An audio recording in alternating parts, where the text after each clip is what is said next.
एकादश स्कंद पहला अध्याय। यदुवंश को ऋषियों का शाप। व्यास नंदन भगवान श्री शुकदेव जी कहते हैं, परीक्षित, भगवान श्री कृष्ण ने बलराम जी तथा अन्य यदुवंशियों के साथ मिलकर बहुत से दैत्यों का संहार किया तथा कौरव और पांडवों में भी शीघ्र मार काट मचाने वाला अत्यंत प्रबल कलह उत्पन्न करके पृथ्वी का भार उतार दिया। कौरवों ने कपटपूर्ण जुए से, तरह तरह के अपमानों से तथा द्रौपदी के केश खींचने आदि अत्याचारों से पांडवों को अत्यंत क्रोधित कर दिया था। उन्हीं पांडवों को निमित्त बनाकर भगवान श्री कृष्ण ने दोनों पक्षों में एकत्र हुए राजाओं को मरवा डाला और इस प्रकार पृथ्वी का भार हल्का कर दिया। अपने बाहुबल से सुरक्षित यदुवंशियों के द्वारा पृथ्वी के भार राजा और उनकी सेना का विनाश करके प्रमाणों के द्वारा ज्ञान के विषय न होने वाले भगवान श्री कृष्ण ने विचार किया कि लोक दृष्टि से पृथ्वी का भार दूर हो जाने पर भी वस्तुतः मेरी दृष्टि से अभी तक दूर नहीं हुआ, क्योंकि जिस पर कोई विजय नहीं प्राप्त कर सकता, यह यदुवंश अभी पृथ्वी पर विद्यमान है। यह यदुवंश मेरे आश्रित हैं और हाथी, घोड़े, जनबल, धनबल आदि विशाल वैभव के कारण उच्छृंखल हो रहा है। अन्य किसी देवता आदि से भी इसकी किसी प्रकार पराजय नहीं हो सकती। बांस के वन में परस्पर संघर्ष से उत्पन्न अग्नि के समान इस यदुवंश में भी परस्पर कलह खड़ा करके मैं शांति प्राप्त कर सकूंगा और इसके बाद अपने धाम में जाऊंगा। राजन, भगवान सर्वशक्तिमान और सत्य संकल्प है। उन्होंने इस प्रकार अपने मन में निश्चय करके ब्राह्मणों के शाप के बहाने अपने ही वंश का संहार कर डाला। सबको समेटकर अपने धाम में ले गए। परीक्षित, भगवान की वह मूर्ति त्रिलोकी के सौंदर्य का तिरस्कार करने वाली थी। उन्होंने अपनी सौंदर्य माधुरी से सबके नेत्र अपनी ओर आकर्षित कर लिए थे। उनकी वाणी, उनके उपदेश परम मधुर, दिव्याति दिव्य थे। उनके द्वारा उन्हें स्मरण करने वालों के चित्त उन्होंने छीन लिए थे। उनके चरण कमल त्रिलोक सुंदर थे। जिसने उनके एक चरण चिन्ह का भी दर्शन कर लिया, उसकी बहिर्मुखता दूर भाग गई। वह कर्म प्रपंच से ऊपर उठकर उन्हीं की सेवा में लग गया। उन्होंने अनायास ही पृथ्वी में अपनी कीर्ति का विस्तार कर दिया, जिसका बड़े बड़े सुकवियों ने बड़ी ही सुंदर भाषा में वर्णन किया है। वह इसलिए कि मेरे चले जाने के बाद लोग मेरी इस कृति का गान, श्रवण और स्मरण करके इस ज्ञान रूप अंधकार से सुगम पार हो जाएंगे। इसके बाद परमेश्वरशाली भगवान श्री कृष्ण ने अपने धाम को प्रयाण किया। राजा परीक्षित ने पूछा, भगवान यदुवंशी बड़े ब्राह्मण भक्त थे। उनमें बड़ी उदारता भी थी और वे अपने कुल वृद्धों की नित्य निरंतर सेवा करने वाले थे। सबसे बड़ी बात तो यह थी कि उनका चित्त भगवान श्री कृष्ण में लगा रहता था। फिर उनसे ब्राह्मणों का अपराध कैसे बन गया और क्यों ब्राह्मणों ने उन्हें शाप दिया? भगवान के परम प्रेमी विप्रवर उस शाप का कारण क्या था तथा क्या स्वरूप था? समस्त यदुवंशियों के आत्मा, स्वामी और प्रियतम एकमात्र भगवान श्री कृष्ण ही थे। फिर उनमें फूट कैसे हुई? दूसरी दृष्टि से देखें तो वे सब ऋषि अद्वैत दर्शी थे। फिर उनको ऐसी भेद दृष्टि कैसे हुई? यह सब आप कृपा करके मुझे बताइए। श्री शुकदेव जी ने कहा, भगवान श्री कृष्ण ने वह शरीर धारण करके जिसमें संपूर्ण सुंदर पदार्थों का सन्निवेश था, करों में कर, चरणों में कमल आदि का विन्यास था, पृथ्वी में मंगलमय कल्याणकारी कर्मों का आचरण किया। वे पूर्ण काम प्रभु द्वारका धाम में रहकर क्रीड़ा करते रहे और उन्होंने अपनी उदार कीर्ति की स्थापना की, जो कृति स्वयं अपने आश्रयदाता का दान कर सके वह उदार है। अंत में श्री हरि ने अपने कुल के संहार उपसंहार की इच्छा की, क्योंकि अब पृथ्वी का भार उतरने में इतना ही कार्य शेष रह गया था।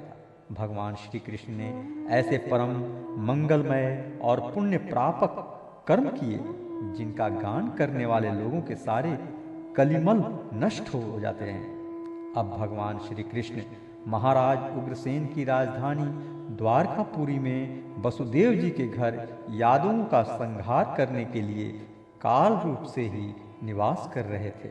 उस समय उनके विदा कर देने पर विश्वामित्र, असित, कण्व, दुर्वासा, भृगु, अंगिरा, कश्यप, वामदेव, अत्रि, वशिष्ठ और नारद आदि बड़े बड़े ऋषि द्वारका के पास ही पिंडारक क्षेत्र में जाकर निवास करने लगे थे। एक दिन यदुवंश के कुछ उदंड कुमार खेलते खेलते उनके पास जा निकले। उन्होंने बनावटी नम्रता से उनके चरणों में प्रणाम करके प्रश्न किया। वे जाम्बवती नंदन सांब को स्त्री के वेश में सजा करके ले गए और कहने लगे, ब्राह्मणों, यह कजरारी आंखों वाली सुंदरी गर्भवती है। यह आपसे एक बात पूछना चाहती है, परंतु स्वयं पूछने में सकुचाती है। आप लोगों का ज्ञान अमोघ अबाध है, आप सर्वज्ञ हैं। इसे पुत्र की बड़ी लालसा है और अब प्रसव का समय निकट आ गया है। आप लोग बताइए, यह कन्या जनेगी या पुत्र? परीक्षित, जब उन कुमारों ने इस प्रकार उन ऋषि मुनियों को धोखा देना चाहा, तब वे भगवत प्रेरणा से क्रोधित हो उठे। उन्होंने कहा, मूर्खों, यह एक ऐसा मूसल पैदा करेगी जो तुम्हारे कुल का नाश करने वाला होगा। मुनियों की यह बात सुनकर वे बालक बहुत ही डर गए। उन्होंने तुरंत सांब का पेट खोलकर देखा तो सचमुच उसमें एक लोहे का मूसल मिला। अब तो वे पछताने लगे और कहने लगे, हम बड़े अभागे हैं। देखो, हम लोगों ने यह क्या अनर्थ कर डाला। अब लोग हमें क्या कहेंगे। इस प्रकार वे बहुत ही घबरा गए तथा मूसल लेकर अपने निवास स्थान में गए। उस समय उनके चेहरे फीके पड़ गए थे, मुख कुंभला गए थे। उन्होंने भरी सभा में सब यादवों के सामने ले जाकर वह मूसल रख दिया और राजा उग्रसेन से सारी घटना कह सुनाई। राजन, जब सब लोगों ने ब्राह्मणों के शाप की बात सुनी और अपनी आंखों से उस मूसल को देखा, तब सब के सब द्वारकावासी विस्मित और भयभीत हो गए, क्योंकि वे जानते थे कि ब्राह्मणों का शाप कभी झूठा नहीं होता। यदुराज उग्रसेन ने उस मूसल को चूरा चूरा करा डाला और उस चूरे तथा लोहे के बचे हुए छोटे टुकड़े को समुद्र में फेंकवा दिया। इसके संबंध में उन्होंने भगवान श्री कृष्ण से कोई सलाह न ली, ऐसा ही उनकी प्रेरणा थी। परीक्षित, उस लोहे के टुकड़े को एक मछली निगल गई और चूरा तरंगों के साथ बह बहकर समुद्र के किनारे आ लगा। वह थोड़े दिनों में एरक बिना गांठ किए घास के रूप में उग आया। मछली मारने वाले मछुओं ने समुद्र में दूसरी मछलियों के साथ उस मछली को भी पकड़ लिया। उसके पेट में जो लोहे का टुकड़ा था, उसको जरा नामक व्याध ने अपने बाणों के नोक में लगा लिया। भगवान सब कुछ जानते थे, वे इस शाप को उलट भी सकते थे, फिर भी उन्होंने ऐसा करना उचित न समझा। काल रूपधारी प्रभु ने ब्राह्मणों के शाप का अनुमोदन वसुदेव जी के पास श्री नारद जी का आना और उन्हें राजा जनक तथा 9 योगीश्वरों का संवाद सुनाना।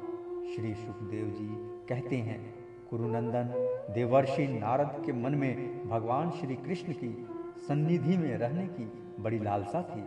इसीलिए वे श्री कृष्ण के निज बाहुओं से सुरक्षित द्वारका में, जहाँ दक्ष आदि के शाप का कोई भय नहीं था, विदा कर देने पर भी पुनः पुनः आकर प्रायः रहा ही करते थे। राजन, ऐसा कौन प्राणी है जिसे इंद्रियां तो प्राप्त हो और वह भगवान के ब्रह्मा आदि बड़े बड़े देवताओं के भी उपास्य चरण कमलों की दिव्य गंध, मधुर मकरंद रस, अलौकिक रूप, माधुरी, सुकुमार स्पर्श और मंगलमय ध्वनि का सेवन करना न चाहे, क्योंकि यह बेचारा प्राणी सब ओर से मृत्यु से ही घिरा हुआ है। एक दिन की बात है, देवर्षि नारद वसुदेव जी के यहाँ पधारे। वसुदेव जी ने उनका अभिवादन किया तथा आराम से बैठ जाने पर विधि पूर्वक उनकी पूजा की और इसके बाद पुनः प्रणाम करके उनसे यह बात कही। वसुदेव जी ने कहा, संसार में माता पिता का आगमन, पुत्रों के लिए और भगवान की ओर अग्रसर होने वाले साधु संतों का पदार्पण प्रपंच में उलझे हुए दीन दुखियों के लिए बड़ा ही सुखकर और बड़ा ही मंगलमय होता है। परंतु भगवान, आप तो स्वयं भगवानमय भगवत स्वरूप हैं। आपका चलना फिरना तो समस्त प्राणियों के कल्याण के लिए ही होता है। देवताओं के चरित्र भी कभी प्राणियों के लिए दुख के हेतु तो कभी सुख के हेतु बन जाते हैं, परंतु जो आप जैसे भगवत प्रेमी पुरुष हैं, जिनका हृदय, प्राण, जीवन सब कुछ भाग्यवानमय हो गया है, उनकी तो प्रत्येक चेष्टा समस्त प्राणियों के कल्याण के लिए ही होती है। जो लोग देवताओं का जिस प्रकार भजन करते हैं, देवता भी परछाई के समान ठीक उसी रीति से भजन करने वालों को फल देते हैं, क्योंकि देवता कर्म के मंत्री हैं, अधीन हैं, परंतु सत्पुरुष दीनवत्सल होते हैं, अर्थात जो सांसारिक संपत्ति एवं साधन से भी हीन हैं, उन्हें अपनाते हैं। ब्रह्मन, यदि हम आपके शुभागमन और शुभ दर्शन से ही कृत्य हो गए हैं, तथापि आपसे उन धर्मों के साधनों के संबंध में प्रश्न कर रहे हैं जिनको मनुष्य श्रद्धा से सुन भर ले तो इस सब ओर से भयदायक संसार से मुक्त हो जाए। पहले जन्म में मैंने मुक्ति देने वाले भगवान की आराधना तो की थी, परंतु इसलिए नहीं कि मुझे मुक्ति मिले। मेरी आराधना का उद्देश्य था कि वे मुझे पुत्र रूप में प्राप्त हों। उस समय मैं भगवान की लीला से मुग्ध हो रहा था। सुब्रत, अब आप मुझे ऐसा उपदेश दीजिए जिससे मैं इस जन्म मृत्यु रूप भयावह संसार से, जिसमें दुख भी सुख का विचित्र और मोहक रूप धारण करके सामने आते हैं, अनायास ही पार हो जाऊं। श्री सुखदेव जी कहते हैं, राजन, बुद्धिमान वसुदेव जी ने भगवान के स्वरूप और गुण आदि के श्रवण के अभिप्राय से ही यह प्रश्न किया था। देवर्षि नारद उनका प्रश्न सुनकर भगवान के अचिंत्य अनंत कल्याणमय गुणों के स्मरण में तन्मय हो गए और प्रेम एवं आनंद में भरकर वसुदेव जी से बोले।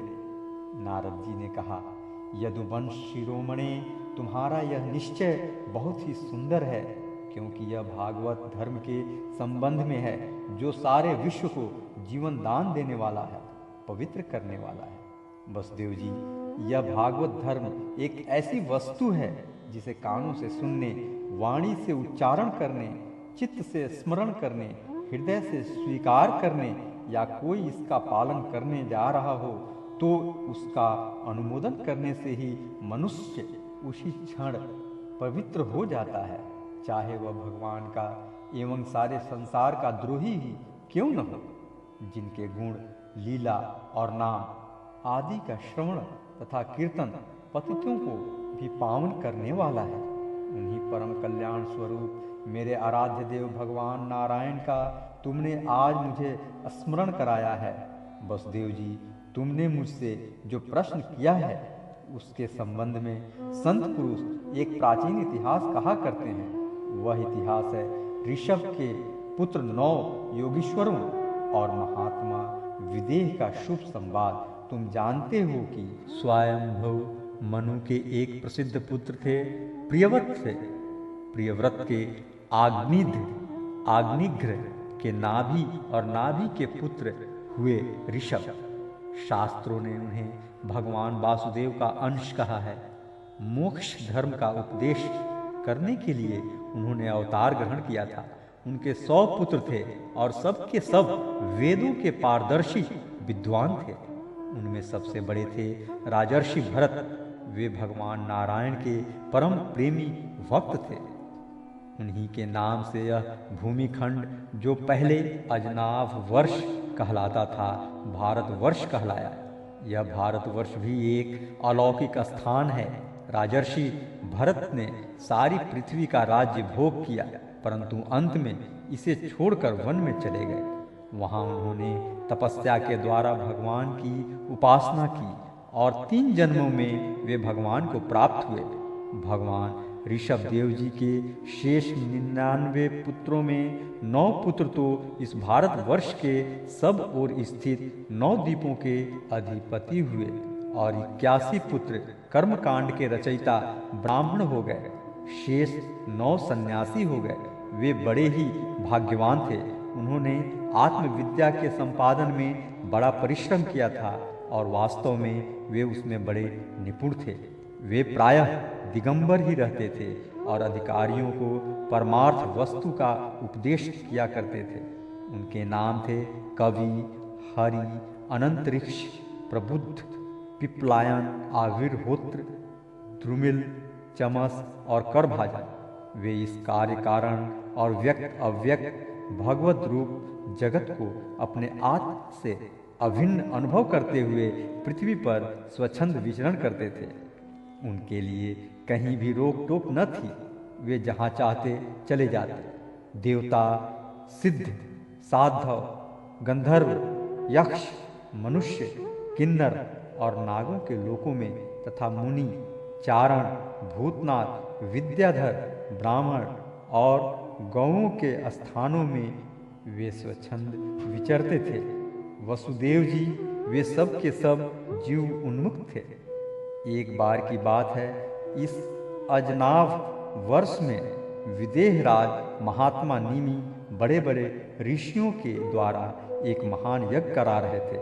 पूर्वोक्त 9 योगीश्वर स्वच्छंद विचरण करते हुए उनके यज्ञ में जा पहुँचे। वसुदेव जी वे योगीश्वर भगवान के परम प्रेमी भक्त और सूर्य के समान तेजस्वी थे। उन्हें देखकर राजा निमि आहवनीय आदि मूर्तिमान अग्नि और ऋतित्व आदि ब्राह्मण सब के सब उनके स्वागत में खड़े हो गए। विदेहराज निमि ने उन्हें भगवान के परम प्रेमी भक्त जानकर यथा योग्य आसनों पर बैठाया और प्रेम तथा आनंद से भरकर विधि पूर्वक उनकी पूजा की। वे 9 योगीश्वर अपने अंगों की कांति से इस प्रकार चमक रहे थे मानो साक्षात ब्रह्मा जी के पुत्र सनकादि मुनीश्वर ही हों। राजा निमि ने विनय से झुककर परम प्रेम के साथ उनसे प्रश्न किया।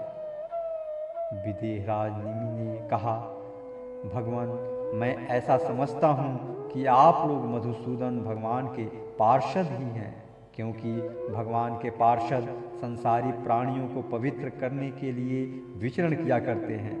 जीवों के लिए मनुष्य शरीर का प्राप्त होना दुर्लभ है। यदि यह प्राप्त भी हो जाता है तो प्रतिक्षण मृत्यु का भय सिर पर सवार रहता है, क्योंकि यह क्षणभंगुर है। इसलिए अनिश्चित मनुष्य जीवन में भगवान के प्यारे और उनको प्यार करने वाले भक्त जनों का, संतों का दर्शन तो और भी दुर्लभ है।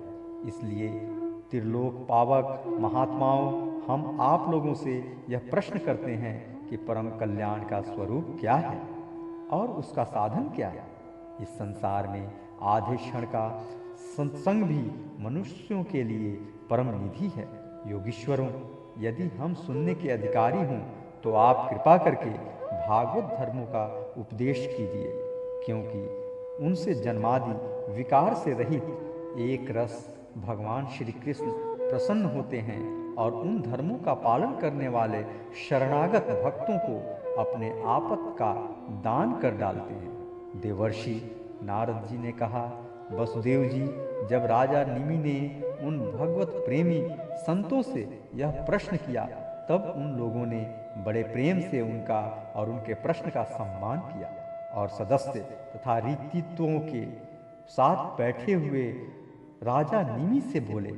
पहले उन 9 योगीश्वरों में से कवि जी ने कहा, राजन, भक्त जनों के हृदय से कभी दूर न होने वाले अच्युत भगवान के चरणों की नित्य निरंतर उपासना ही इस संसार में परम कल्याण आत्यंतिक क्षेम है। और सर्वथा भय शून्य है, ऐसा मेरा निश्चित मत है। देह, गेह आदि तुच्छ एवं असत पदार्थों में अहंता एवं ममता हो जाने के कारण जिन लोगों की चित्तवृत्ति उद्विग्न हो रही है, उनका भय भी इस उपासना का अनुष्ठान करने पर पूर्णतया निवृत्त हो जाता है।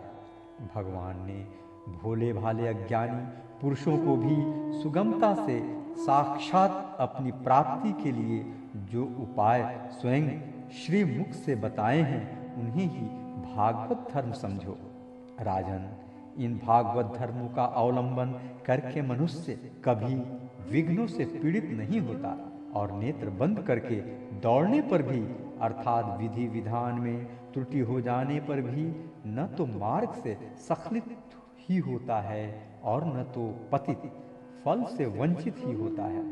भागवत धर्म का पालन करने वाले के लिए यह नियम नहीं है कि वह एक विशेष प्रकार का कर्म करे। वह शरीर से, वाणी से, मन से, इंद्रियों से, बुद्धि से, अहंकार से, अनेक जन्मों अथवा एक जन्म की आदतों से स्वभाववश जो करे, वह सब परम पुरुष भगवान नारायण के लिए ही है। इस भाव से उन्हें समर्पण कर दे। यही सरल से सरल सीधा सा भागवत धर्म है।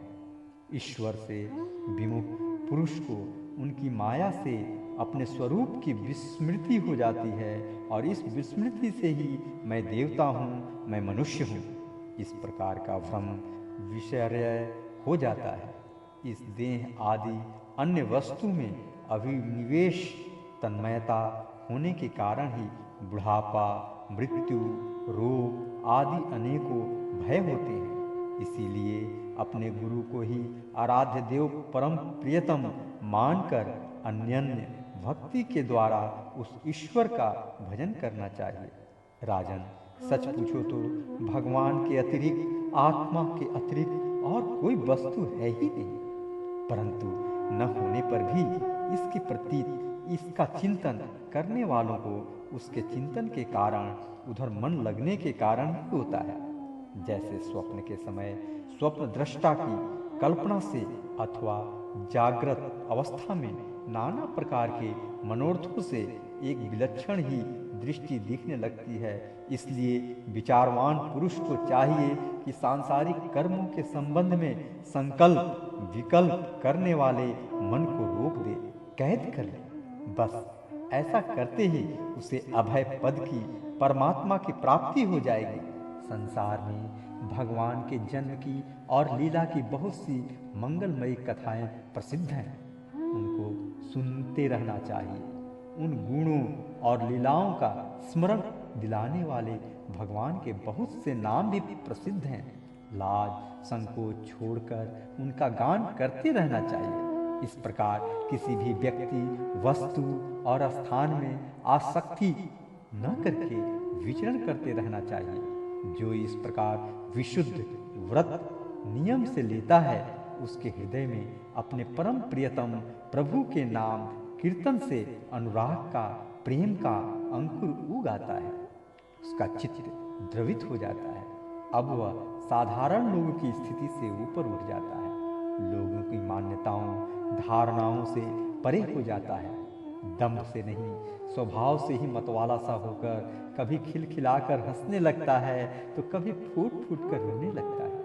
कभी ऊंचे स्वर से भगवान को पुकारने लगता है तो कभी मधुर स्वर से उनके गुणों का गान करने लगता है।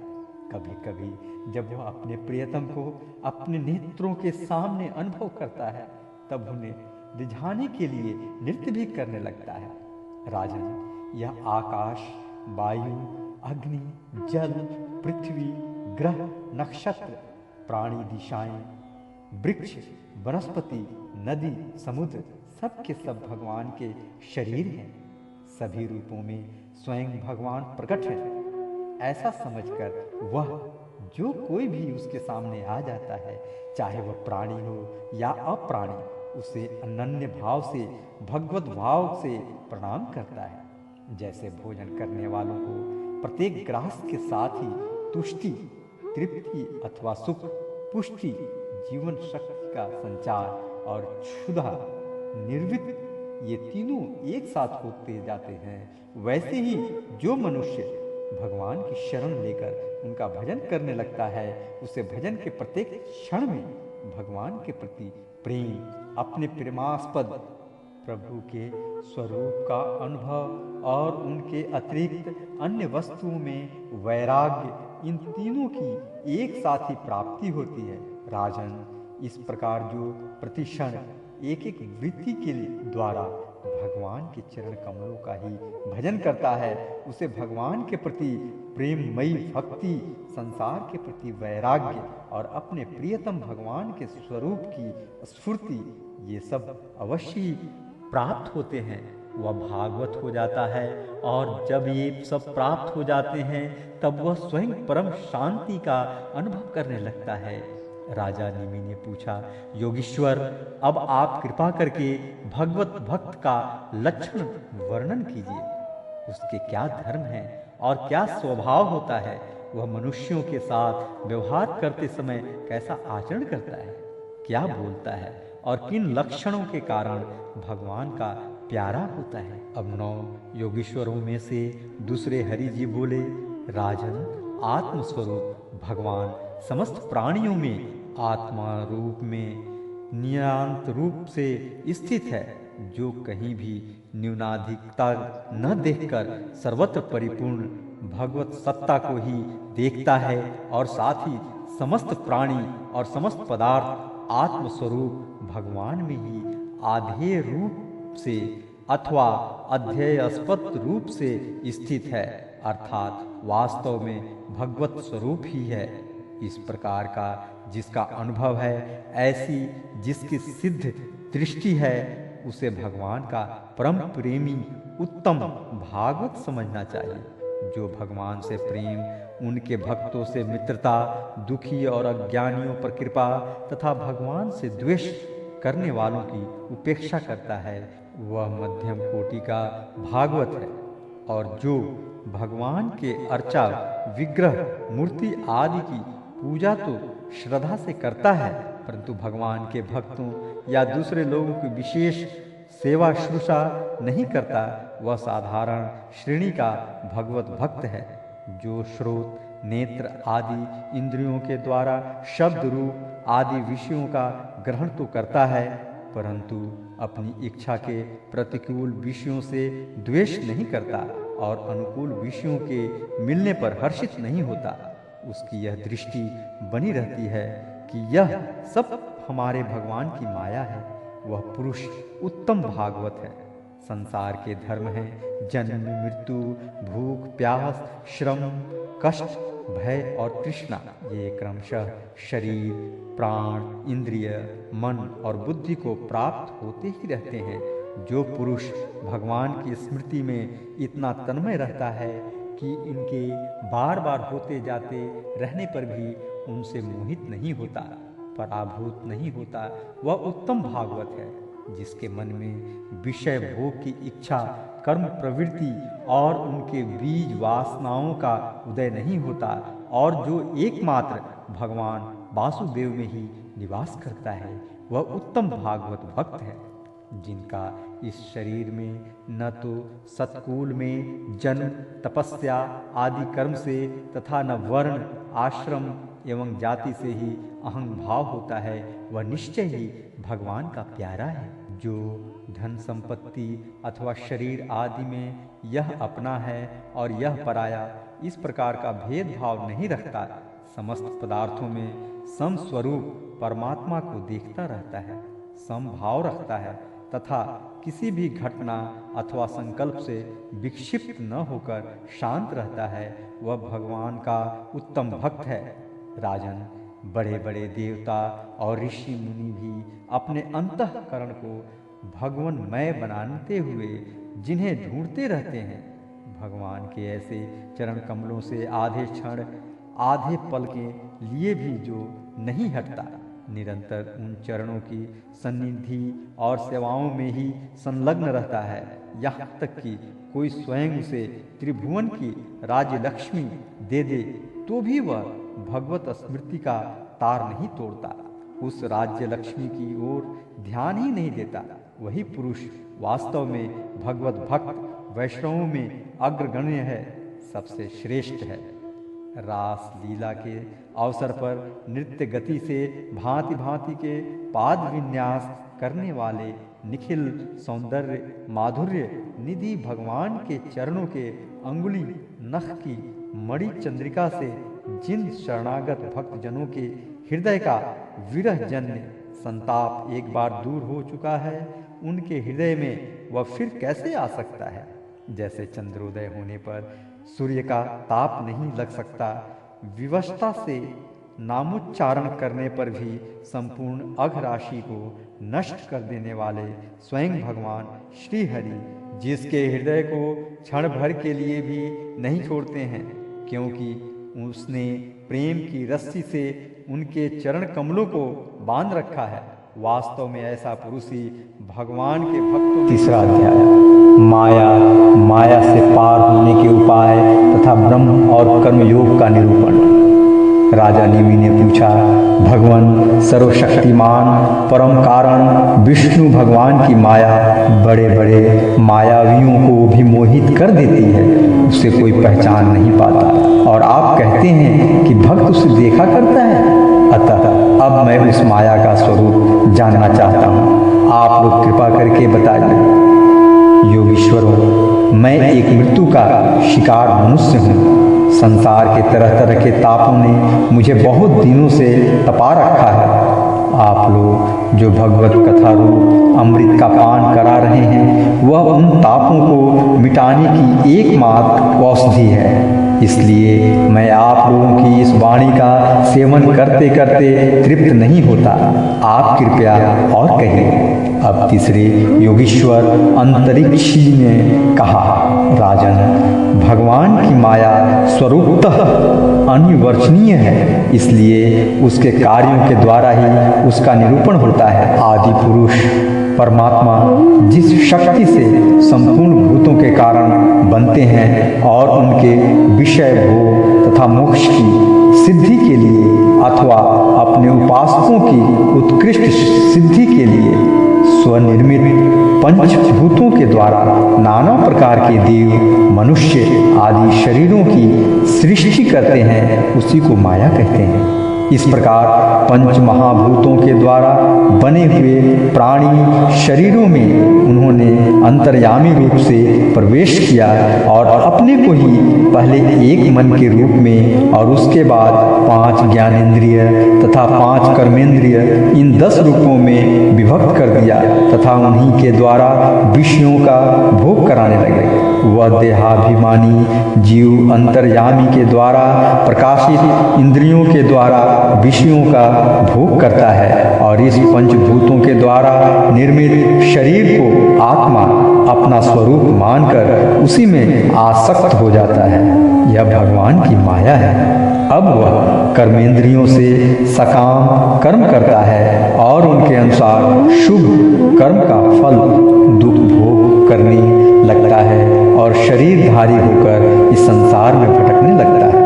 यह भगवान की माया है। इस प्रकार यह जीव ऐसी अनेक अमंगलमय कर्म गतियों को उनके फलों को प्राप्त होता है और महाभूतों के प्रलय पर्यंत विवश होकर जन्म के बाद मृत्यु और मृत्यु के बाद जन्म को प्राप्त होता रहता है। यह भगवान की माया है। जब पंचभूतों के प्रलय का समय आता है, तब अनादि और अनंत काल स्थूल तथा सूक्ष्म द्रव्य एवं गुण रूप इस समस्त व्यक्त सृष्टि को अव्यक्त की ओर उसके मूल कारण की ओर खींचता है। यह भगवान की माया है।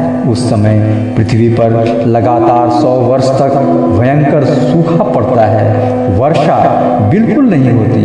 प्रलय काल की शक्ति से सूर्य की उष्णता और भी बढ़ जाती है तथा वे तीनों लोगों को तपाने लगते हैं। यह भगवान की माया है। उस समय शेषनाग शंकरषण के मुंह से आग की प्रचंड लपटें निकलती हैं और वायु की प्रेरणा से वे लपटें पाताल लोक से जलाना आरंभ करती हैं। तथा और भी ऊंची ऊंची होकर चारों ओर फैल जाती हैं। यह भगवान की माया है। इसके बाद प्रलयकालीन सामवर्तक मेघगण हाथी की सूंड के समान मोटी मोटी धाराओं से 100 वर्ष तक बरसाता रहता है। उससे यह विराट ब्रह्मांड जल में डूब जाता है। यह भगवान की माया है। राजन, उस समय जैसे बिना ईंधन के आग बुझ जाती है, वैसे ही विराट पुरुष ब्रह्मा अपने ब्रह्मांड शरीर को छोड़कर सूक्ष्म स्वरूप अव्यक्त में लीन हो जाते हैं। यह भगवान की माया है। वायु पृथ्वी की गंध खींच लेती है, जिससे वह जल के रूप में हो जाती है, और जब वही वायु जल के रस को खींच लेती है, तब वह जल अपना कारण अग्नि बन जाता है। यह भगवान की माया है। जब अंधकार अग्नि का रूप छीन लेता है, तब वह अग्नि वायु में लीन हो जाती है, और जब अवकाश रूप आकाश वायु की स्पर्श शक्ति छीन लेता है, तब वह आकाश में लीन हो जाता है। यह भगवान की माया है। राजन, तदंतर काल रूप ईश्वर आकाश के शब्द गुण को हरण कर लेता है, जिससे वह तामस अहंकार में लीन हो जाता है। इंद्रियां और बुद्धि राजस अहंकार में लीन होती है। मन सात्विक अहंकार से उत्पन्न देवताओं के साथ सात्विक अहंकार में प्रवेश कर जाता है, तथा अपने 3 प्रकार के कार्यों के साथ अहंकार महत्व तत्व में लीन हो जाता है। महत्व तत्व प्रकृति में और प्रकृति ब्रह्म में लीन होती है। फिर उसी के उल्टे क्रम से सृष्टि होती है। यह भगवान की माया है। यह सृष्टि, स्थिति और संहार करने वाली त्रिगुणमयी माया है। इसका हमने आपसे वर्णन किया। अब आप और क्या सुनना चाहते हैं? राजा नेमि ने पूछा। महर्षि जी, इस भगवान की माया को पार करना उन लोगों के लिए तो बहुत ही कठिन है जो अपने मन को वश में नहीं कर पाए हैं। अब आप कृपा करके यह बताइए कि जो लोग शरीर आदि में आत्मबुद्धि रखते हैं तथा जिनकी समझ मोटी है, वे भी अनायास ही इसे कैसे पार कर सकते हैं? अब चौथे योगीश्वर प्रबुद्ध जी बोले, राजन, स्त्री पुरुष संबंध आदि बंधनों में बंधे हुए संसारी मनुष्य सुख की प्राप्ति और दुख की निवृत्ति के लिए बड़े बड़े कर्म करते रहते हैं। जो पुरुष माया के पार जाना चाहता है, उसको विचार करना चाहिए कि उनके कर्मों का फल किस प्रकार विपरीत होता जाता है। वे सुख के बदले दुख पाते हैं, और दुख निवृत्ति के स्थान पर दिनों दिन दुख बढ़ता ही जाता है। एक धन को ही लो, इससे दिन पर दिन दुख बढ़ता ही है। इसको पाना भी कठिन है, और यदि किसी प्रकार मिल भी जाए तो आत्मा के लिए तो यह मृत्यु स्वरूप ही है। जो इसकी उलझनों में पड़ जाता है, वह अपने आप को भूल जाता है। इसी प्रकार घर, पुत्र, स्वजन संबंधी, पशुधन आदि भी अनित्य और नाशवान ही हैं। यदि कोई उन्हें जुटा भी ले तो इनसे क्या सुख शांति मिल सकती है? इसी प्रकार जो मनुष्य माया से पार जाना चाहता है, उसे यह भी समझ लेना चाहिए कि मरने के बाद प्राप्त होने वाले लोक परलोक भी ऐसे ही नाशवान हैं, क्योंकि इस लोक की वस्तुओं के समान वे भी कुछ सीमित कर्मों के सीमित फल मात्र हैं। वहाँ भी पृथ्वी के छोटे छोटे राजाओं के समान बराबर वालों से होड़ अथवा लाग डांट रहती है। अधिक ऐश्वर्य और सुख वालों के प्रति छिद्रान्वेषण तथा ईर्ष्या द्वेष का भाव रहता है।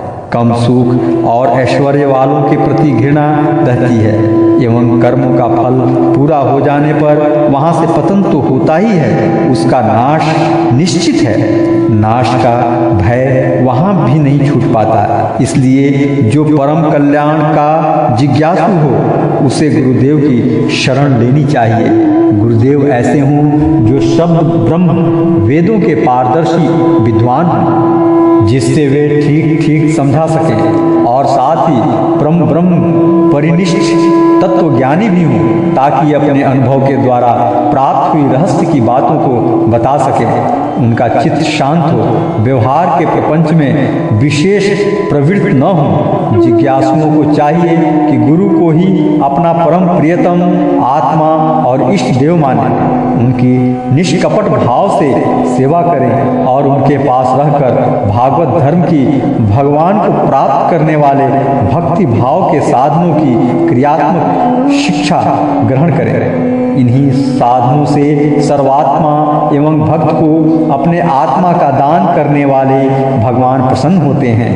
पहले शरीर, संतान आदि में मन की अनासक्ति सीखें, फिर भगवान के भक्तों से प्रेम करना चाहिए, यह सीखें। इसके पश्चात प्राणियों के प्रति यथा योग्य दया, मैत्री और विनय की निष्कपट भाव से शिक्षा ग्रहण करें।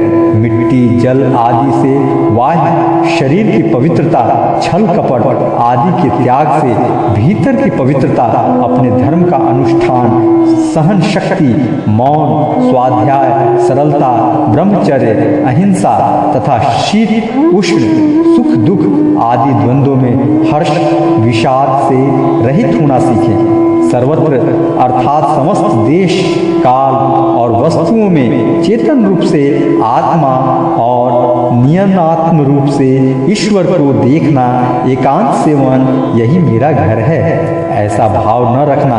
गृहस्थ हो तो पवित्र वस्त्र पहनना और त्यागी हो तो फटे पुराने पवित्र चिथड़े, जो कुछ प्रारंभ के अनुसार मिल जाए उसी में संतोष करना सीखे। भगवान की प्राप्ति का मार्ग बतलाने वाले शास्त्रों में श्रद्धा और दूसरे किसी भी शास्त्र की निंदा न करना, प्राणायाम के द्वारा मन का, मौन के द्वारा वाणी का और वासनाहीनता के अभ्यास से कर्मों का संयम करना, सत्य बोलना, इंद्रियों को अपने अपने गोलकों में स्थिर रखना और मन को कहीं बाहर न जाने देना सीखें। राजन, भगवान की लीलाएं अद्भुत हैं, उनके जन्म, कर्म और गुण दिव्य हैं। उन्हीं का श्रवण, कीर्तन और ध्यान करना तथा शरीर से जितनी भी चेष्टाएं हों सब भगवान के लिए करना सीखें। यज्ञ, दान, तप अथवा जप, सदाचार का पालन और स्त्री, पुत्र, घर, अपना जीवन,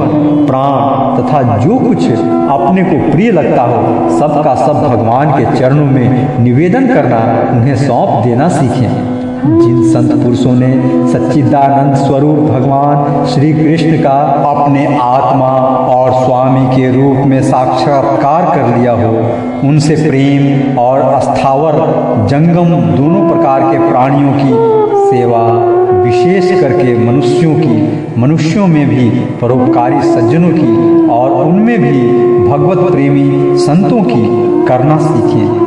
भगवान के परम पावन यश के संबंध में ही एक दूसरे से बातचीत करना और इस प्रकार के साधकों का इकट्ठे होकर आपस में प्रेम करना, आपस में संतुष्ट रहना और प्रपंच से निवृत्त होकर आपस में ही आध्यात्मिक शांति का अनुभव करना सीखें। राजन, श्री कृष्ण राशि राशि पापों को एक क्षण में भस्म कर देते हैं। सब उन्हीं का स्मरण करें और एक दूसरे को स्मरण करावें। इस प्रकार साधन भक्ति का अनुष्ठान करते करते प्रेम भक्ति का उदय हो जाता है और वे प्रोमेदेक्रेन से पुलकित शरीर धारण करते हैं। उनके हृदय की बड़ी विलक्षण स्थिति होती है। कभी कभी वे इस प्रकार चिंता करने लगते हैं कि अब तक भगवान नहीं मिले, क्या करूं, कहाँ जाऊं, किससे पूछूं और कौन मुझे उनकी प्राप्ति करावे। इस तरह सोचते सोचते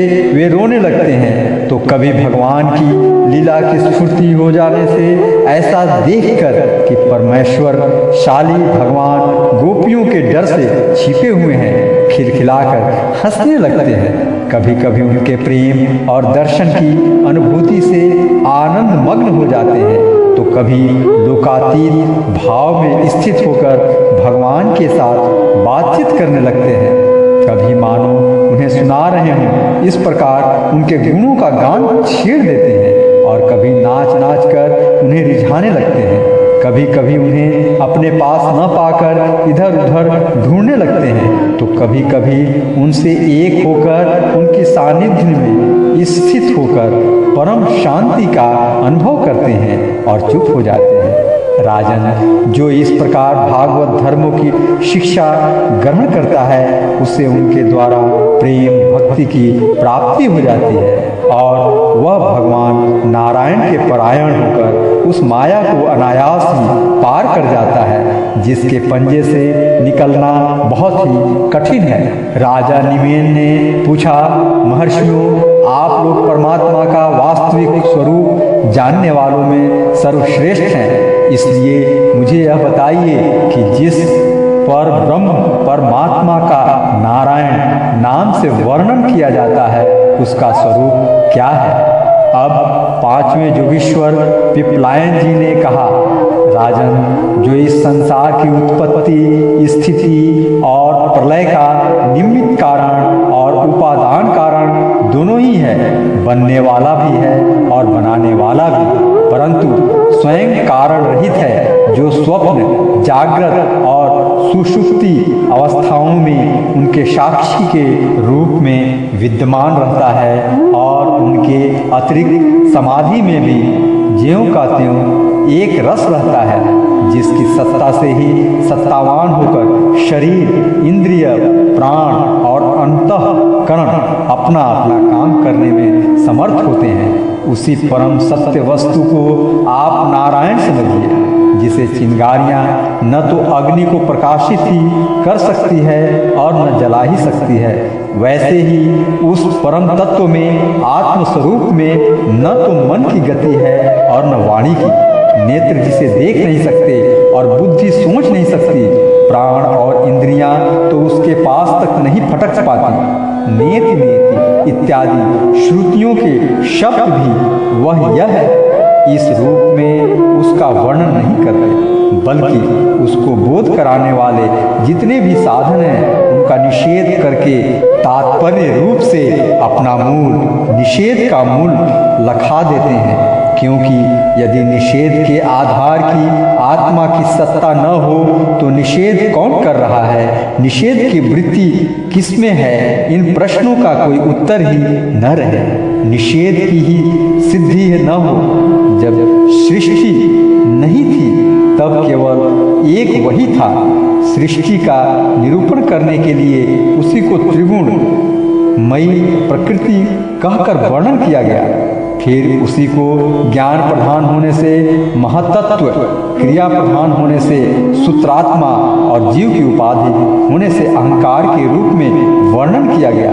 वास्तव में जितनी भी शक्तियां हैं, चाहे वे इंद्रियां हों, अधिष्ठात्री देवताओं के रूप में हों, चाहे इंद्रियों के, उनके विषयों के अथवा विषयों के प्रकाश के रूप में हो, सब का सब वह ब्रह्म ही है, क्योंकि ब्रह्म की शक्ति अनंत है।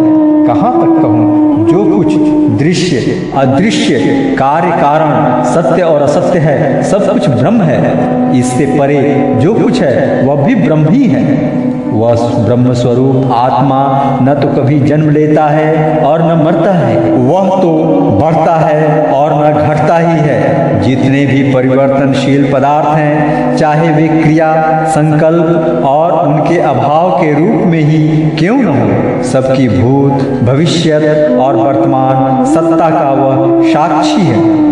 सब में है, देश, काल और वस्तु से अपरिच्छिन्न है, अविनाशी है।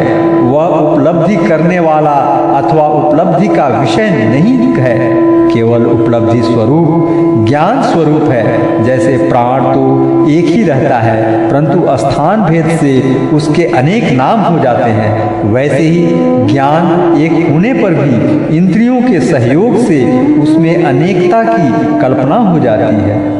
जगत में 4 प्रकार के जीव होते हैं, अंडा फोड़कर पैदा होने वाले पक्षी, सांप आदि, नाल में बंधे पैदा होने वाले पशु, मनुष्य, धरती फोड़कर निकलने वाले वृक्ष, वनस्पति और पसीने से उत्पन्न होने वाले खटमल आदि। इन सभी जीव शरीरों में प्राण शक्ति जीव के पीछे लगी रहती है। शरीरों के भिन्न भिन्न होने पर भी प्राण एक ही रहता है। सुषुप्ति अवस्था में जब इंद्रियां निश्चेष हो जाती हैं, अहंकार भी सो जाता है, लीन हो जाता है, अर्थात लिंग शरीर नहीं रहता। उस समय यदि कूटस्थ आत्मा भी न हो तो इस बात के पीछे से स्मृति ही कैसे हो कि मैं सुख से सोया था। पीछे होने वाली यह स्मृति ही उस समय आत्मा के अस्तित्व को प्रमाणित करती है। जब भगवान कमला नभ के चरण कमलों को प्राप्त करने की इच्छा से तीव्र भक्ति की जाती है, तब वह भक्ति ही अग्नि की भांति गुण और कर्मों से उत्पन्न हुए चित्त के सारे मलों को जला डालती है। जब चित्त शुद्ध हो जाता है तब आत्म तत्व का साक्षात्कार हो जाता है। जैसे नेत्रों के निर्विकार हो जाने पर सूर्य के प्रकाश की प्रत्यक्ष अनुभूति होने लगती है।